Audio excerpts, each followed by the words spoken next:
Oremos. Señor, estamos tan agradecidos por tu presencia en medio nuestro. Gracias, Señor, porque eres bueno. Padre, en esta noche te pido, por favor, que tomes control absoluto de mi mente, mis emociones, Señor, y que me des paz, tranquilidad. Y, Señor, también te pido que estés dándonos iluminación y, Señor, que puedas ser tú hablando en esta hora. En Cristo Jesús. Amén. Y amén. Y bueno, buenas noches. La semana pasada nos quedamos cortos. Nos faltó hablar acerca de prácticamente el curso del presente siglo, que fue lo que nos quedó así, que nos faltó por. Ahora, para hacer un resumen a los que nos visitan por el día de hoy y que quizá no estuvieron la sesión pasada, vamos a hacer un resumen, pero pueden encontrar el video, está ya arriba en la página de la iglesia, ibjqro.com, sí, y se van ahí a donde dice curso de escatología, y ahí les va a aparecer ya colgado el video. Y bueno, vimos que el curso del presente siglo, la Biblia define el presente siglo como el tiempo en el que nos encontramos viviendo en la actualidad. El presente siglo también se conoce como el tiempo de los gentiles. Pero la designación del presente siglo no es una connotación muy positiva o muy bonita que digamos. Este siglo, este curso, está dominado por el pecado, según Gálatas 1:4, el presente siglo es malo porque representa todo lo que se opone a Dios. Vimos que también 2 de Corintios 4:4 dice que la Biblia dice que Satanás es el Dios de este mundo. Y como tal, él ciega la mente a la gente para que pueda entender las verdades. Hablamos de lo que dice Lucas 4:5-7, cuando Jesús está en el desierto, es tentado y se le presenta el diablo, lo lleva y le dice que le desplegó ante él todos los reinos del mundo y le dice: te daré todos estos reinos y autoridad sobre ellos, porque son míos para dárselos a quien yo quiera. Te daré todo esto si me adoras. Es lo que dice Lucas 4:5-7. Y luego Efesios 6:12 nos dice que no luchamos contra enemigos de carne y hueso, sino contra gobernadores malignos y autoridades del mundo invisible, contra fuerzas poderosas de este mundo tenebroso. Y Tito 2:12 nos dice que este mundo, la impiedad y las pasiones mundanas son el sello distintivo del presente siglo. Entonces, nos faltó el curso. El presente siglo es un periodo de tiempo que está limitado. Podemos trazar su inicio y su fin. El inicio del tiempo de los gentiles prácticamente se puede trazar desde el momento en que Israel rechaza al Salvador. Dice Juan capítulo 1, a los suyos vino y los suyos no le recibieron, mas a todos los que creen en su nombre les dio el derecho de ser hijos de Dios. Ahí comienza el tiempo, el curso del presente siglo. Aunque como tal, la parte donde se incluye se va a incluir ahí el comienzo de la iglesia, donde ahora nosotros gentiles, si aceptamos a Cristo, podemos y formamos la iglesia. El presente siglo termina con la segunda venida de Cristo. No se nos olvide. El propósito principal de este siglo Dijimos que es que los gentiles sean visitados con la salvación, con la gracia de Dios. Y por lo tanto son llamados a ser la novia de Cristo. En Daniel capítulo 2 vamos a ver al rey Nabucodonosor que tiene un sueño y ve una estatua. Y cada estatua va a representar un poderío gentil sobre el mundo. Esto forma parte es el castigo que Dios le está dando a Israel por ser infiel. Entonces, debido a que fue infiel, se les dijo, ¿me eres fiel? Vas a tener bendiciones. Me das la espalda, te voy a esparcir y te voy a llevar cautivo. Y el primer imagen, la primera parte del sueño de Nabucodonosor en capítulo 2 de Daniel es una cabeza de oro. Esto representa el imperio babilónico. De hecho, va a durar desde el 605 hasta el 539 antes de Cristo. La cautividad babilónica va a durar 70 años. Luego viene el rey Nabucodonosor, vio en la estatua el pecho y los brazos que eran de plata. Esto es el imperio medo-persa y va a durar desde el 539 hasta el 331 antes de Cristo. Luego ve el vientre y los muslos de bronce, que es el imperio griego. El imperio griego va a durar desde el 331 hasta el 168 antes de Cristo.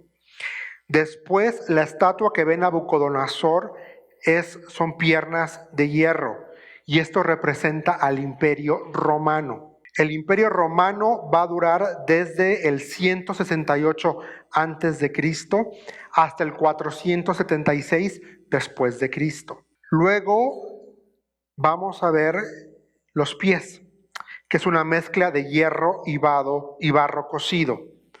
Y hay varios que lo identifican más que nada como la Roma papal, la influencia de la Roma papal. ¿Qué estamos viendo en esta estatua?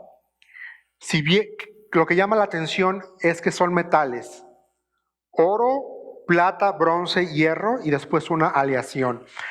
¿Qué quiere decir? Que la pureza o la fortaleza de cada imperio va a ir disminuyendo. Oro es el más puro, plata no es tan puro como el oro, pero sigue siendo. Bronce ya vamos bajando, vamos menguando en la calidad. Luego piernas de hierro, y la mezcla de hierro y barro cocido, es nada. Y en el sueño Daniel ve una roca, Nabucodonosor ve una roca que impacta los pies. Dice, mientras usted observaba, una roca de una montaña fue cortada. Esto es Daniel capítulo 2. Pero no por manos humanas. La roca golpeó los pies de hierro y barro y los hizo pedazos. La estatua quedó reducida a pequeños trozos de hierro, barro, bronce, plata y oro. Luego el viento se los llevó sin dejar rastro alguno, como la paja cuando se trilla el grano. Sin embargo, la roca que derrumbó la estatua se convirtió en una gran montaña que cubrió toda la tierra. Y ese va a ser Cristo.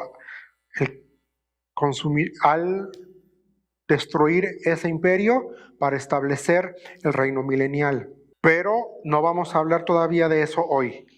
Cualquier pregunta, váyanla apuntando y las vamos a contestar.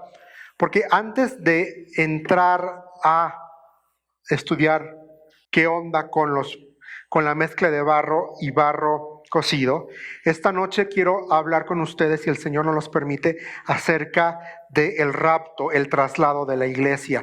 Y tenemos que entender una cosa muy importante, es que es la inminencia del rapto, es decir, de que va a pasar, no hay forma de que no pase.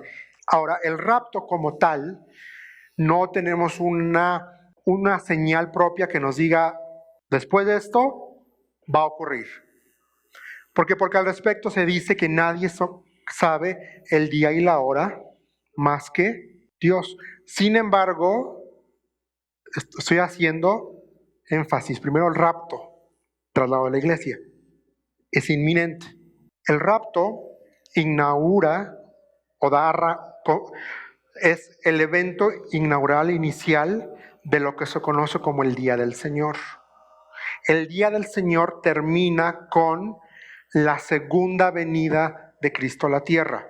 En el rapto, Cristo no toca la tierra. La iglesia es quitada, trasladada de la tierra para encontrarse con Él en el aire, dice la Biblia.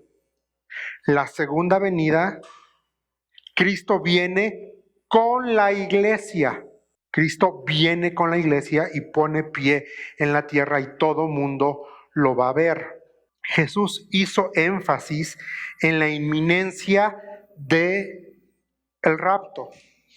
Y en esta ocasión vamos a leer de la Nueva Versión Internacional. ¿Por qué razón? Estuve estudiando los varios versículos y me di cuenta que en cuestiones escatológicas, al menos a mi parecer, Nueva Versión Internacional hace una traducción más certera a lo que el texto griego nos está queriendo decir. Por eso esta noche vamos a utilizar Nueva Versión Internacional. Acompáñenme a Lucas capítulo 12. Lucas capítulo 12, versículos 35 hasta el 48. Lucas 12, 35 hasta el 48. Dice así: manténganse listos con la ropa bien ajustada y la luz encendida. Pórtense como siervos que esperan a que regrese su señor de un banquete de bodas. Del Monte de los Olivos. Dichosos los siervos a quienes su señor encuentre pendientes de su llegada. Créanme que será ajustada la ropa, hará que los siervos se sienten a la mesa y él mismo se pondrá a servirles. Sí, dichosos aquellos siervos a quienes su señor encuentre preparados, aunque llegue la medianoche o de madrugada. Pero entiendan esto, si un dueño de casa supiera a qué hora va a llegar el ladrón, estaría pendiente para no dejarlo forzar la entrada. Asimismo, deben ustedes estar preparados porque el Hijo del Hombre vendrá cuando menos lo esperen. El Señor le preguntó a Pedro, ¿cuentas esta parábola para nosotros o para todos? Respondió el Señor, ¿dónde se halla un mayordomo fiel y prudente a quien su señor deja encargado de los siervos para repartirles la comida a su debido tiempo? Dichoso el siervo cuyo señor al regresar lo encuentra cumpliendo con su deber. Les aseguro que lo pondrá a cargo de todos sus bienes. Pero ¿qué tal si ese siervo se pone a pensar, mi señor tarda en volver, y luego comienza a golpear a los criados y a las criadas, y a comer y beber y emborracharse? El señor de ese siervo volverá el día en que el siervo menos lo espere y a la hora menos pensada. Entonces lo castigará severamente y le impondrá la condena que recibirán los incrédulos. Interesante el versículo 47 dice, el siervo que conoce la voluntad de su señor y no se prepara para cumplirla, recibirá muchos golpes. Vamos rápido a Mateo, capítulo 24. Señales del fin del mundo. Pero esta noche ya vimos, en la porción que acabamos de leer, vemos la figura de ¿quiénes? De siervos. Que no se nos, apúntenlo ahí, figura de siervos. Porque va a ser importante estas ilustraciones que Jesús va a hacer. En Lucas se habla de siervos. Vamos a ver qué nos dice Mateo 24. Desde el versículo 4 hasta el 28. Mateo 24, todo este capítulo es las señales del fin del mundo. Mateo capítulo 24. Ahora, en cada una de las parábolas que vamos a mencionar, algo que es común en Lucas y en Mateo es que la venida de Cristo es inesperada. No se lo esperan. Eso es el común denominador de ambas porciones que leímos. Una manifestación inesperada. trae bendición a los que están preparados y maldición a los que no están preparados. ¿Qué quiere decir? ¿Cuál es la bendición para los que están preparados? Tú y yo, que hemos creído en Cristo, que formamos la iglesia, la bendición es que, ¡fum!, somos trasladados si es que estamos vivos o resucitamos si es que morimos. Y recibimos inmediatamente cuerpos nuevos. Porque dice la Biblia que es, en Tesalonicenses, si no me equivoco, que es indispensable que lo corruptible se vista de lo incorruptible. Y eso es Corintios, ¿no? Y dice, y es Corintios 15, y esa es la esperanza que tenemos. Y tiene que ser así, porque no hay forma que regresemos, que la iglesia regrese en la segunda venida de Cristo sin haber experimentado esa renovación, esa transformación. Porque acuérdense que Cristo viene en la segunda venida y con Él viene la iglesia. ¿Y cómo se presenta a la iglesia? Desposada, como blanca, perfecta como el cuerpo de Cristo. Ahorita somos imperfectos porque tenemos cuerpos imperfectos. Pero es necesario que esto imperfecto, dice 1 Corintios, se vista de lo perfecto, de lo incorruptible. Vamos por partes. Específicamente, los versículos 4 al 28 de Mateo 24 hacen alusión a los últimos 7 años de la tierra como la conocemos, que se conoce como el periodo de la tribulación, los primeros 3 años y medio, y los otros 3 años y medio se conocen como la gran tribulación.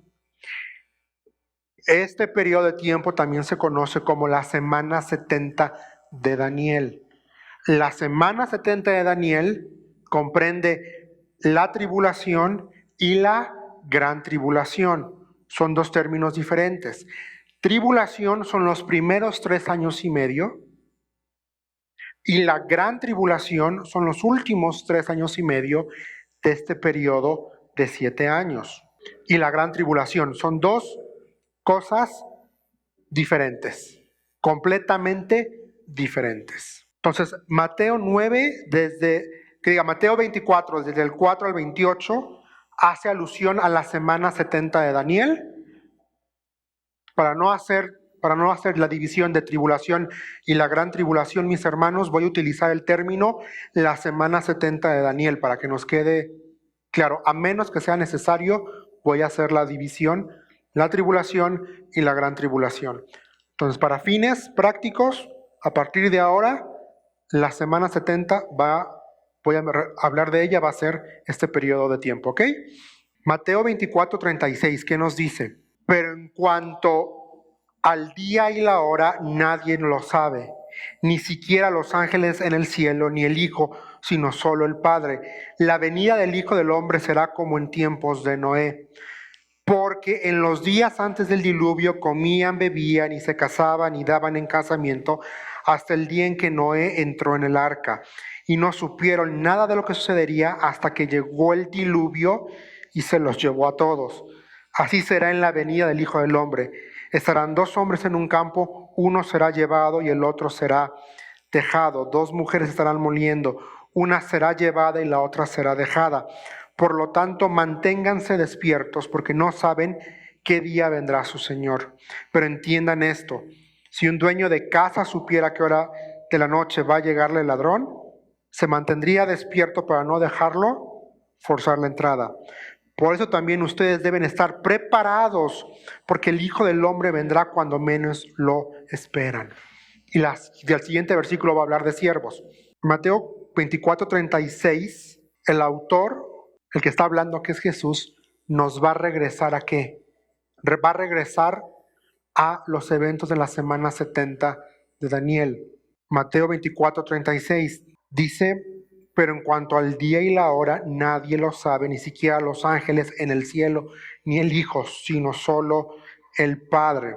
Ahorita quiero no adentrarme para desmenuzar esto.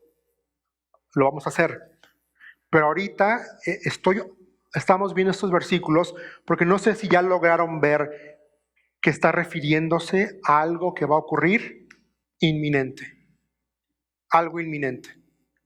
Que no se sabe el día, no se sabe la hora, no se sabe cuándo, pero es inminente. Es decir, de que pasa, pasa. Y hace una comparación muy interesante con los días de Noé. Así fue con los días de Noé. Ellos no supieron lo que ocurrió hasta que comenzó a llover. Pero alguien sí sabía lo que iba a ocurrir, aunque desconocía que era la lluvia. Ese era Noé. Noé sabía lo que iba a pasar porque Dios le dijo, construye un arca porque va a llover. Hasta ese momento no existía la lluvia como la conocemos nosotros. Pero ¿qué hizo Noé? Dijo, pues manos a la obra. Y construyó un quién sabe qué para algo que no conozco. Pero se le advirtió y él actuó en congruencia. ¿Qué quiere decir? Que nosotros hoy, en la actualidad, se nos han dado en la Escritura detalles del futuro, tanto a nosotros como la iglesia, como para el Israel étnico. Entonces, al tener conocimiento de que tú y yo como la iglesia hemos sido comprados, sellados, se nos ha sido garantizada una eternidad, se nos ha prometido un traslado, se nos ha prometido un cuerpo nuevo, tenemos que actuar en congruencia. ¿Qué quiere decir? Expectantes. Que no nos agarre con los brazos cruzados, desprevenidos. No quiere decir que te vas a quedar porque creíste en Cristo, te vas. Lo que quiere decir es que esta esperanza de que te vas a encontrar en las nubes y que acto seguido vas a ir a rendir cuentas, no para salvación, sino para qué hiciste con lo que Dios te dio en el tribunal de Cristo. Imagínate que se dé el rapto y en vez de que ese evento te encuentre sirviendo a Dios, te encuentres sirviendo tu carne. Tú lo has dicho, qué fuerte. Imagínate, inmediatamente te va a decir Dios en el tribunal de Cristo, ¿qué me vas a presentar? No, ay Señor, pues me agarraste mintiéndole al proveedor. No, me agarraste no haciendo lo que tenía que hacer. Pero imagínense que el traslado, el rapto, nos encuentre sirviéndole. Imagínense el gozo que va a hacer llegar ahí al tribunal y decirle, estaba compartiendo de ti y ¡fum! Mira, lo último que supe fue, te estoy viendo. ¿No? O estaba dando un estudio a jóvenes, a señoritas, y de pronto lo último que veo es un grupo de personas con sus Biblias y después a Cristo. Esa tendrá que, para mí yo entiendo el estar preparados así, que no me agarre dormido en mis laureles, viendo la novela. Entonces, ¿y qué pasa en los tiempos de Noé? Otra cosa es interesante. Dice que estaban que viva la pachanga. Se daban en casamiento, compraban y vendían. O sea, vida tranquila. Y de pronto, tómala el diluvio. Esta es evidencia también para argumentar a favor de un traslado, un rapto pre-tribulacional, antes de la semana 70 de Daniel. ¿Por qué razón? Lo que Free está diciendo es una posición que algunos sostienen, una postura escatológica que se llama mid. Tenemos tres posturas para el rapto.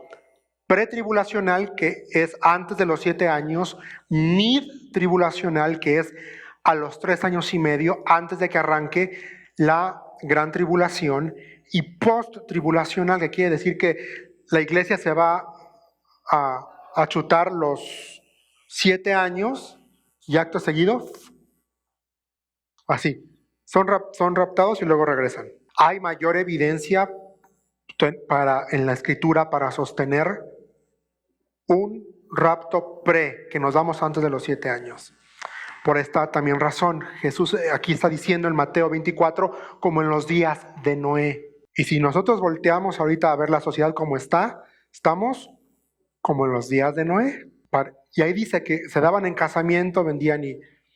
Ahora, no es posible argumentar que haya un traslado ahí en medio, por la simple razón de que una de las señales que sí tenemos para la segunda venida de Cristo, que es cuando Él pone su pie en la tierra, es una aparente paz y calma.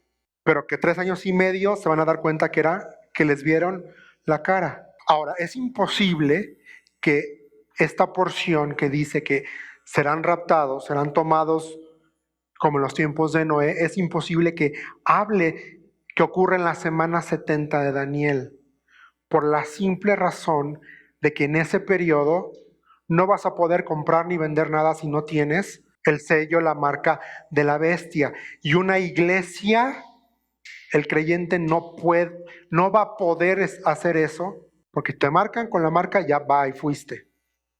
Y por lo tanto es imposible colocar el rapto al final de los 7 años por esta misma razón. Entonces, Mateo 24, sí podemos identificar un rapto pretribulacional en Mateo capítulo 24, sí es posible. Jesús hace énfasis de la inminencia de que esto va a ocurrir en cualquier momento. Pero no solamente Jesús lo va a hacer, también vamos a ver en el Nuevo Testamento que el apóstol Pablo, bueno, antes de Pablo vamos a Santiago. Santiago escribió su epístola 40 años, a finales del año 40 del primer siglo, más o menos. Y le escribió a los judíos que estaban en la diáspora. Y les habló de 2 cosas. En Santiago capítulo 5, versículo 1 y 6, versículos 1 al 6, dice: ahora escuchen ustedes los ricos, lloren a gritos por las calzadas, por las calamidades, que se les vienen encima. Se ha podrido su riqueza y sus ropas están comidas por la polilla. Se han oxidado su oro y su plata. Ese óxido dará testimonio contra ustedes y consumirá como fuego sus cuerpos. Han amontonado riquezas y eso que estamos en los últimos tiempos. Oigan cómo clama contra ustedes el salario no pagado a los obreros que les trabajaron sus campos. El clamor de esos trabajadores ha llegado a oídos del Señor Todopoderoso. Ustedes han llevado en este mundo una vida de lujo y de placer desenfrenado. Lo que han hecho es engordar para el día de la matanza. Han condenado y matado al justo sin que les ofrezca resistencia. Está hablando aquí de la inminencia del juicio. Es la primera cosa que Santiago va a hablar. 1, la inminencia del juicio, de que va a venir juicio a ustedes, sí o sí, pero viene. Y la segunda es la inminencia de la venida de Cristo. Ve lo que dice versículo 7 de ahí de Santiago 5. Por tanto, hermanos, tengan paciencia hasta la venida del Señor. Miren cómo espera el agricultor a que la tierra dé su precioso fruto y con qué paciencia aguarda las temporadas de lluvia. Así también ustedes manténganse firmes y aguarden con paciencia la venida del Señor que ya se acerca. No se quejen unos de otros, hermanos, para que no sean juzgados. El juez ya está a la puerta. Hermanos, tomen como ejemplo de sufrimiento y de paciencia a los profetas que hablaron en el nombre del Señor. En verdad, consideramos dichosos a los que perseveraron. Ustedes han oído hablar de la perseverancia de Job y han visto lo que al final le dio el Señor. Es que el Señor es muy compasivo y misericordioso. Está hablando también aquí de la inminencia, de que Cristo va a venir ya. Juan, el revelador, en Apocalipsis capítulo 2 y 3, también va a persuadir va a intentar a los que no creen que crean. Y a los fieles va a decir que se mantengan firmes. Apocalipsis 2 y 3. Exhortó a las iglesias para que estén alertas. ¿Qué dice Apocalipsis 3:3? Dice, así que recuerda lo que has recibido y oído y ofrécelo, obedécelo y arrepiéntete. Si no te mantienes despierto, cuando menos lo esperes, caerá sobre ti como un ladrón. Cuando menos lo esperes. Cuando menos lo esperes. La inminencia. Ahora sí, vamos a 1 Tesalonicenses, capítulo 5. Aquí el apóstol Pablo también va a hablar sobre este hecho, de que la venida de Cristo es inminente. Vamos rápidamente a 1 Tesalonicenses, capítulo 5. Dice, ojo, ¿cómo empieza capítulo 5? Nos está diciendo que la iglesia en Tesalónica conocía. Dice, ahora bien, hermanos, ustedes no necesitan que se les escriba acerca de tiempos y fechas, porque ya saben que el día del Señor llegará como ladrón en la noche. Porque dice, ya saben, cuando estén diciendo paz y seguridad, vendrá de improviso sobre ellos la destrucción, como le llegan a la mujer encinta los dolores de parto. De ninguna manera podrán escapar. Digo, obviamente no soy mujer y tampoco me he casado, pero las que han sido de aquí madres, creo que pueden dar testimonio de que no te puedes escapar de los dolores de parto, de que te llegan, y te llegan sin decirte, otro Pablo diciendo, la inminencia de esto es así, va a ocurrir. Ahora, el tema de la mujer de parto es una ilustración que se utiliza en el Antiguo Testamento, prácticamente, para hablar de dolores y para hablar de sufrimiento. Entonces, aquí Pablo está recurriendo a una ilustración que sus oyentes conocían y sabían a la perfección.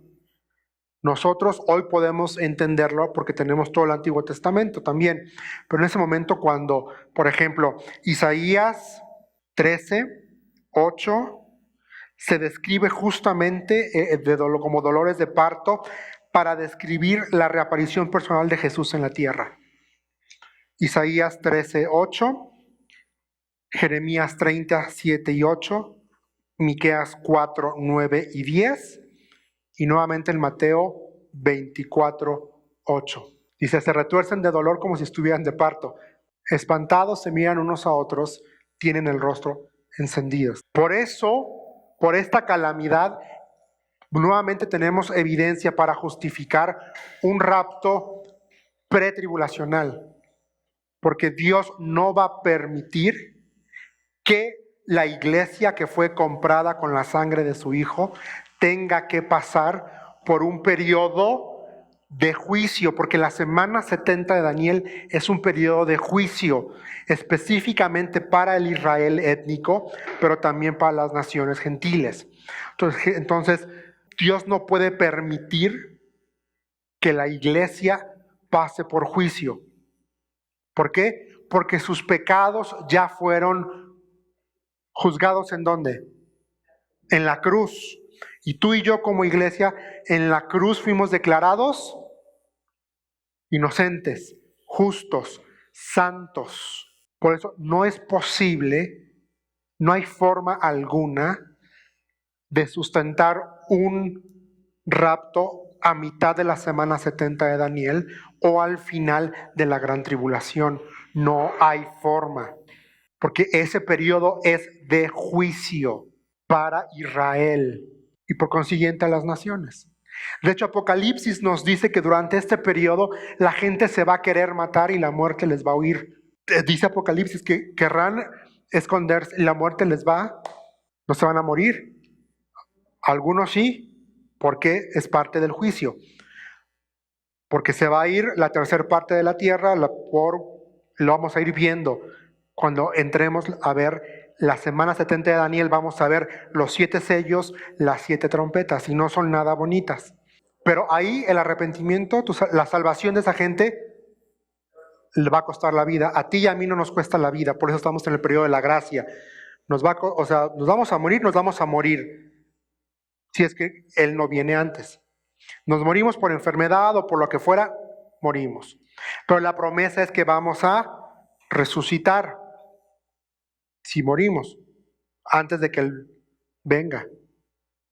Pero si nos estamos vivos cuando se dé el rapto, pues vamos a ser tomados. Entonces, algo interesante, y lo vamos a ver, y lo mencioné poquito la sesión pasada, es que la iglesia se va a caracterizar por una iglesia apóstata, que apóstata de la fe, es decir, vamos uniendo puntos. Con el traslado de la iglesia, los creyentes verdaderos y fieles a la palabra desaparecen. ¿Y quiénes se quedan? Los que tenían una religión. ¿Y entonces qué van a hacer estos? Al no tener ya quien trace la... Por eso es la importancia cuando dice Pablo a Timoteo que traces bien la palabra de verdad. Al no haber ya quien trace bien la palabra de verdad, la iglesia apóstata va a ser de las suyas. Y por eso no les va a costar nada de trabajo afiliarse a la religión universal que va a aparecer con la llegada del anticristo. Por eso es imposible, es otro punto a favor para decir que es imposible que la iglesia va a ser raptada a mitad. No hay forma. Y mucho menos al final. Porque si la iglesia fuera raptada al medio, habría 3 años y medio de testimonio de parte de la iglesia. Y a la iglesia se le encomendó testificar el evangelio de gracia. A Israel se le prometió, a los profetas de Israel, y en particular a Juan el Bautista, se le confirió predicar un evangelio de arrepentimiento y de expectación por la segunda venida de Cristo. Y entonces, en la semana 70 de Daniel, Dios va a levantar, vean cómo es Dios, aún en ese periodo va a levantar testigos, 144,000 personas que van a predicar el evangelio de arrepentimiento, que fue el mismo evangelio que predicaron los santos del Antiguo Testamento. Pero Dios va a levantar a otros 2 hombres, son los 2 testigos, y estos 2 hombres se dicen que van a estar vestidos con ropas ásperas. Es la misma ropa que utilizaba Juan el Bautista. Por eso podemos decir que estos dos testigos van a predicar el mismo evangelio que predicaba Juan el Bautista. Juan el Bautista que decía, arrepiéntanse porque ya viene el Mesías. Ahora, no hay forma de que haya 2 versiones de un evangelio al mismo tiempo. El mensaje de la iglesia es gracia, cree en Jesucristo por la fe. Por eso es imposible que la iglesia esté presente en estos 7 años. Y un pasaje, una porción clave, la tenemos aquí en 1 Tesalonicenses 5, versículo 9. Si tú dices, no, pero Juan, ¿en serio? No, la iglesia no vamos a pasar por este periodo de tribulación. Ve lo que dice 1 Tesalonicenses 5, 9. Pues Dios no nos destinó a sufrir el castigo, sino a recibir la salvación por medio de nuestro Señor Jesucristo. ¿Qué dice ahí? Dios no nos destinó ¿a qué? A sufrir el castigo. Hermanos, Dios no te destinó a ti para la ira. Una vez que creíste en Cristo, la ira de Dios fue aplacada por su sangre, por la sangre de Cristo. La ira de Dios por el pecado, por tu pecado y por mi pecado, fue aplacado en la cruz. Ya fuimos juzgados y la sangre de Cristo nos justificó. Ya no estamos destinados a sufrir el castigo. Si no vamos a sufrir castigo espiritual, que es la separación eterna de Dios, tampoco hace lógica que Dios permita que su iglesia pase por 7 años de extremo castigo. Yo creo que va a haber de las dos. Yo creo que va a haber quienes, no nos lo dice como tal la Escritura, pero entendamos esto. ¿Qué pasa cuando te das cuenta que cometiste un error? ¿Quieres arreglarlo, no? Digo, a mí, ¿cuántas veces nos ha pasado utilizando la computadora que sin querer borras un archivo? Tratas de recuperarlo. Habrá quienes no les importa, ¿va? Y digan, pues ya ni modo. Lo mismo va a pasar. Habrá gente que va a decir, chin, lo que me enseñaron en la iglesia era verdad. Y lastimosamente, si decides creer, te va a costar la vida ya. Vas a tener que pasar y te va a costar la vida. Puede que mueras, puede que no, pero muy probablemente mueres.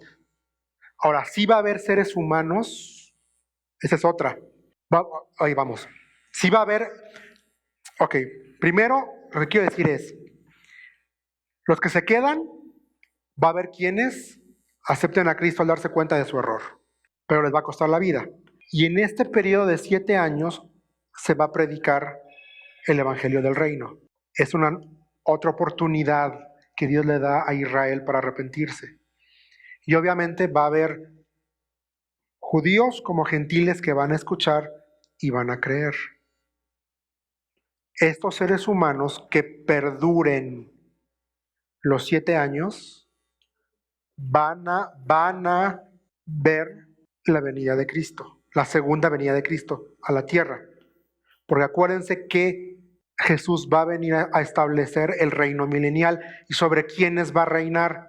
Sobre judíos vivos, con un cuerpo no transformado, como la iglesia. Porque la iglesia es llevada, la iglesia es transformada, es necesario que lo corruptible se vista de lo incorruptible. Viene la segunda venida de Cristo. Él viene y ahí tenemos un juicio. Para todos aquellos que murieron en ese periodo de 7 años, ahí resucitan también para vida o muerte. Si murieron creyendo en Cristo, pásale al milenio. Si no aceptaste el mensaje a pesar de, vas para otro lugar. Entonces, lo que quiero decir es, sí va a haber gente que va a creer, pero otro punto, por eso decía otro punto al favor de un rapto pretribulacional, es que Cristo viene con una iglesia purificada al 100%. No hay forma de que, si la iglesia va a perdurar los 7 años, ¿qué haces con los creyentes? Yo creo que no se van a echar para atrás. No creo que se echen para atrás. ¿Por qué? Porque me lo dijeron en la iglesia, lo escuché por años. Estoy viviendo lo que se predicó.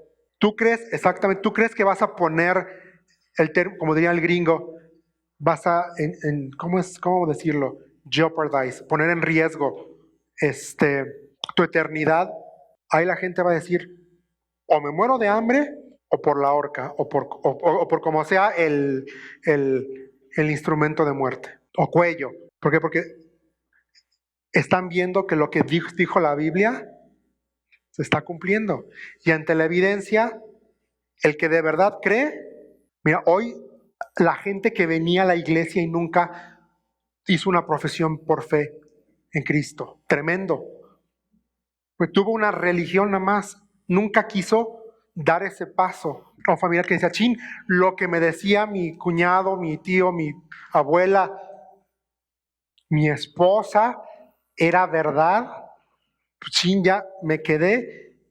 Y ahí sí tenemos, claro, ahora, ¿por qué decimos que es inminente y el rapto no tenemos señales? Porque no hay señales así particulares que te digan, fíjate en esto, es particular y luego va a venir. Cosa contraria con la segunda venida de Cristo, Él tocando pie. Sí tenemos lo que nos dice que es la abominación desoladora, que es lo que ocurre a los 3 años y medio. A partir de ahí, sabemos que, sin perderle, que 3 años y medio después de que ocurra la abominación desoladora, Jesucristo viene en toda su gloria. Ahí sí, la Biblia es clara. Ve lo que dice 1 Tesalonicenses 4. Es interesante que el apóstol Pablo va a hablar en la primera persona del plural en estos versículos. Él se va a incluir.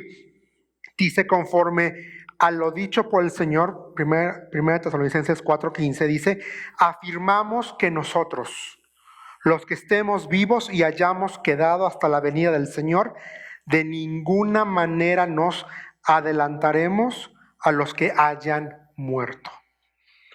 Vean lo que dice, afirmamos que nosotros. Él tenía esa esperanza de estar vivo para ese momento. Él anhelaba, por como está escrito el texto, él anhelaba estar vivo para ser.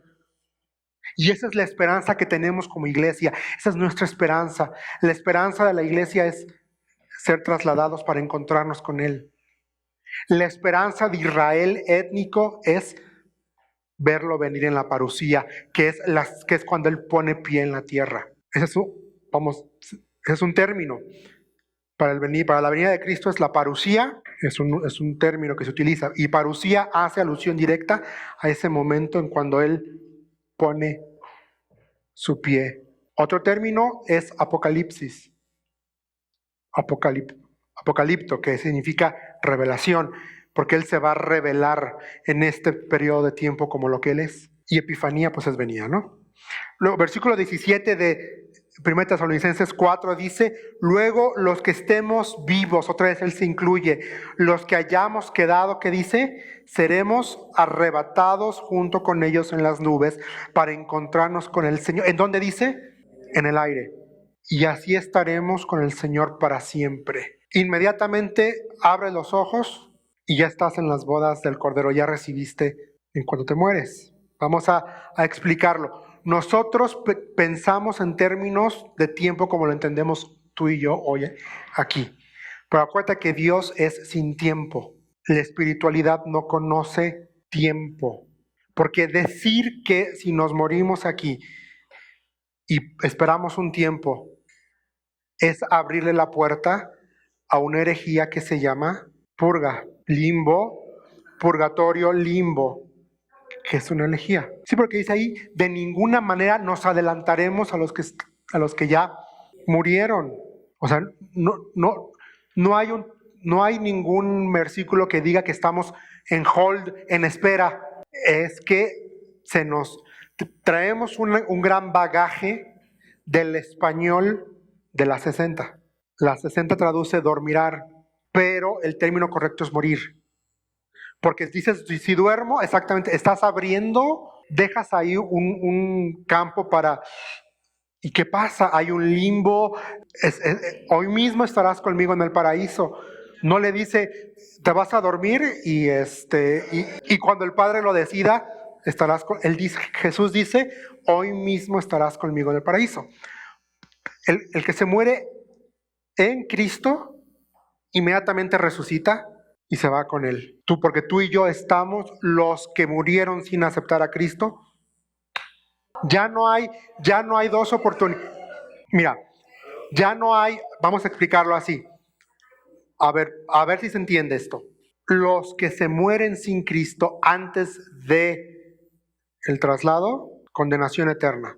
Los que se mueren en Cristo antes del traslado forman parte de la iglesia y por lo tanto les espera no solo la vida eterna, la promesa de cuerpos glorificados, incorruptibles, inmediatamente después de morir. Ahora, la semana 70 de Daniel, que comprende la tribulación y la gran tribulación, es un periodo de juicio. La Biblia, ya lo vimos en los versículos de hoy, lo compara con dolores de parto y está diseñado específicamente para Israel étnico. Ya no hay figura de la iglesia como tal. Ahora, varios académicos, y si no me equivoco, creo que tanto el doctor Pentecost como el doctor Schaeffer y tanto como sí, nos dicen que en este periodo de tiempo, quienes aceptan a Cristo forman parte del Israel espiritual, no de la iglesia. Porque sí va a haber gente que va a creer en Cristo en estos 7 años. Porque la figura de la iglesia desaparece con el traslado. Con el traslado, la figura de la iglesia desaparece. Por eso vimos, cuando hablamos de las dispensaciones, hablamos que después de la dispensación, en la dispensación de la gracia, había 3 grupos de personas. ¿Te acuerdas? Gentiles, judíos, Israel y la iglesia. Con el traslado desaparece de la escena la iglesia y solo quedan dos figuras, Israel y gentiles. Los que acepten a Cristo, crean en el Evangelio que van a predicar los 144,000 y los dos testigos, van a formar parte, según estos estudiosos, de el Israel espiritual. Pero de que es posible encontrar a Cristo en estos 7 años, es posible. Y de que los creyentes en Cristo durante estos 7 años pueden morir, pueden morir. Al final de estos 7 años hay otro juicio. Y en este juicio van a resucitar los que murieron en este periodo de 7 años. Ahí sí, para arriba o para abajo. No creo que haya sala de espera por el mismo punto que la espiritualidad es atemporal. Dios no conoce tiempo como tal. Un día es como 1000 años y 1000 años es como un día. Que no está queriendo decir la Escritura que Dios no está limitado por el tiempo y el espacio. Por lo tanto, la espiritualidad no está limitada a tiempo y espacio. Bueno, el juicio no está basado en obras. El juicio está basado, como nosotros, en la decisión de aceptaste o rechazaste. Y si aceptaste, se les va a permitir el ingreso al reino milenial. Porque esa es la promesa que Israel étnico está esperanzando. Que venga el rey, se siente en el trono de David y reine sobre ellos por 1000 años. Él va a reinar sobre seres humanos vivos, como lo entendemos seres humanos. ¿Quiénes van a entrar a estos 1000 años? Judíos y aquellas no judíos que creyeron en el mensaje que van a predicar los 144,000, los dos judíos, y me faltó otro grupo, el remanente fiel. Dios siempre va a perseverar un remanente fiel. Ahora, este remanente fiel no es cristiano, son judíos. El remanente fiel en este periodo son esos judíos que van a decir exactamente. Son esos judíos que cuando suceda todo esto van a decir lo que dijeron los profetas se cumplió y le dimos la espalda en el primer advenimiento del Mesías. Este es el remanente fiel que va a decir, ok, sí nos las perdimos la primera, pero no nos vamos a perder la segunda. Son 3 grupos, remanente fiel, los 144,000 que son judíos que van a ser marcados para salir a compartir el evangelio y 2 testigos que se van a levantar con el espíritu de Elías, si no me equivoco, para testificar. Y algo interesante es que esta esperanza que tenía el apóstol Pablo de ser arrebatado, caracterizó la esperanza y el ministerio que él tuvo en esta tierra. Porque él estaba aferrado a esta esperanza de me va a tocar a mí ser tomado.